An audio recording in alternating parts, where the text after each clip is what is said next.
Hey, how's it going everyone? Welcome to another video. Today, we're going to be taking a look at the Wind.x65 from Wind Studios. Okay, jokes aside, this is the Wind.x65. Not that.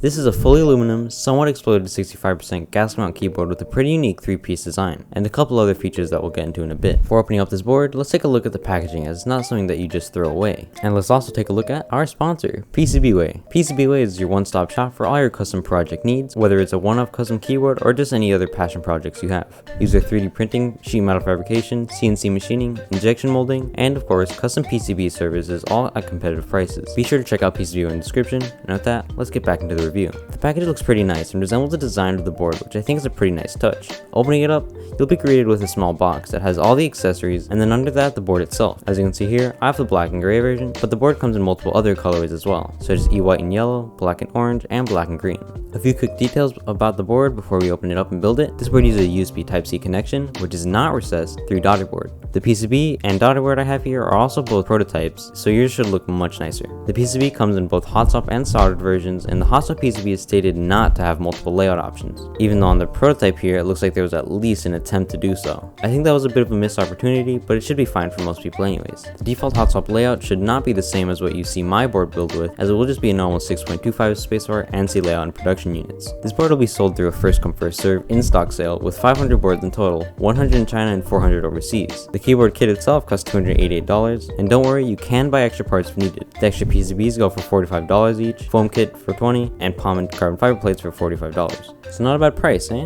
Well, it doesn't stop there. The shipping should be about $50 depending where you live. This isn't their fault though, as shipping heavy metal rectangles across the planet really isn't cheap these days. Alright, let's pop this thing open and see what's inside. To open this board up, you need to unscrew 8 of whatever these screw types are called, and then simply separate each piece. I won't get into detail about building the board, as it's just like any other gasket mount, but I will note that the build process for me was pretty scuffed. There's an issue with the plate and PCB configuration actually bowing upwards. The weird thing is that I'm not 100% sure on the reason for this, as there's been really mixed opinions on this. Here's what it is for me. The plate is actually slightly wider than the PCB, leading to the whole configuration needing to bow in order to allow the switches to actually fit in the hot swap sockets. And yeah, this is what's happening for me, and actually for Sviz, another content creator who got a review unit of this board too. So it's a plate issue, right? Well, maybe not. Me and Sviz are actually the only content creators who actually got a hot swap PCB. Everyone else got a soldered PCB. And guess what? Everyone else had absolutely no issues. So it's a PCB issue? Maybe. But I have absolutely no idea how they'd actually make the hot swap PCB shorter than the soldered one, but who knows. I've brought this issue up in the Wind Studio Discord, but I'll be honest, they really didn't seem to care too much, and I honestly don't think they're going to be fixing this issue, as I think they're already starting production to be ready for the in-stock sale. They are sending me carbon fiber plate to see if that fixes it, but other than that, nothing.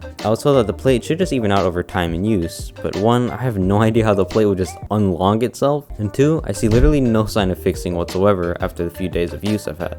Also, apparently I'm just not experienced, so like a skill issue or something. I do want to say though, no hit to King or any of the team. This is just something I'm a bit worried about for the board, and if this issue ever does get fixed, I will update in a pinned comment.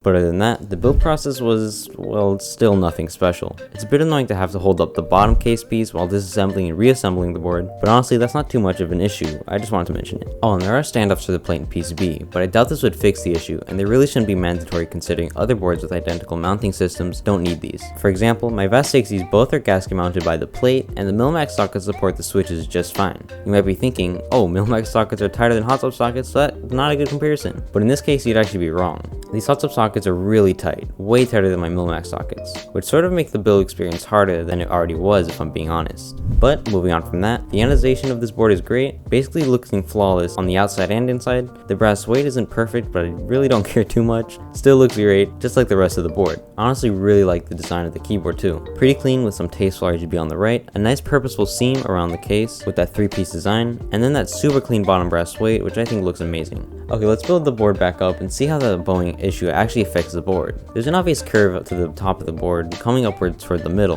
This leads to making the center of the board a flex hotspot, which actually feels really nice. I know a lot of people think that gas mount keyboards are just a gimmick and barely actually affect the feel, but I can confirm that this is pretty noticeable on this board and it feels great. But like I said, the center is the flex hotspot. The mods, however, are much stiffer.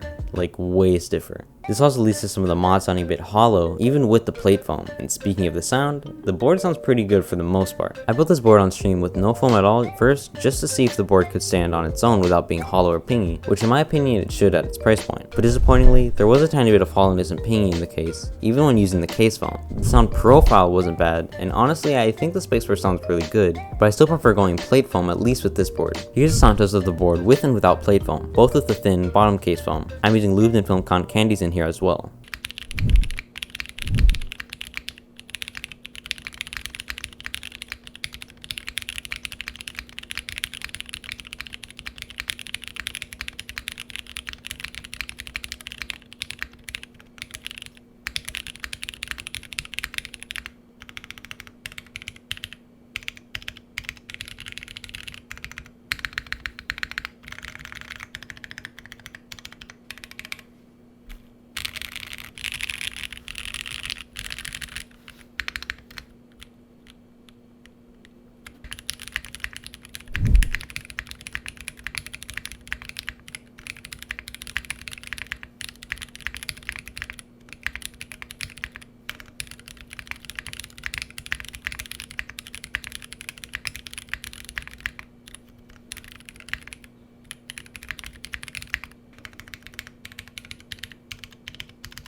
It actually sounds pretty good, especially with the plate foam in my opinion. I do think the cotton candies do sound kinda off to me, so I will try using linears in here in the future, so keep an eye out for another sound test. But overall, I think this board would be pretty good for the price if the plate issue wasn't there. I really don't know if I can confidently say I recommend this board just because of that. You could go with a soldered PCB and hopefully you'll be fine. Or maybe the production PCBs will be fixed, but I'm really not too sure. And it really is a shame because I like just about every other part of the keyboard. So the final question, would I buy this board knowing all of this if I wasn't sent it?